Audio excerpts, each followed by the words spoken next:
度舞都要3道弯。我跳的是古典印度舞，那胸部一边，屁股一边，那其实你的脊椎也是不会是正的嘛。对，可是这个姿态是非常优雅的。让人目眩神迷的美丽舞蹈背后，长时间累积痛和累。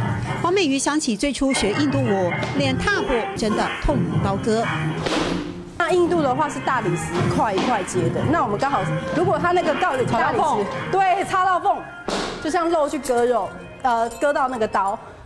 那时他要到印度学舞，也正处家庭革命，好不容易说服父母让他追求理想，隐藏在内心的热情奔放，透过舞蹈在指尖、在律动中绽放。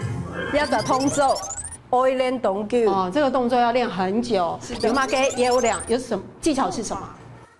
手要肩膀是有力量的，把力量 hold 住，把你的胸部打开，撑住。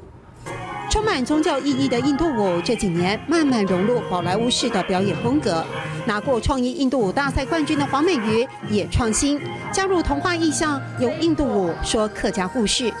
我的家乡住在客家庄，一片的桐花，小转花到山脚下。换个尝试，也许可以吸引更多人喜爱。还有很多人搞不清楚印度舞和肚皮舞的差异。黄美瑜充满使命感，她要把舞蹈当作文化视窗。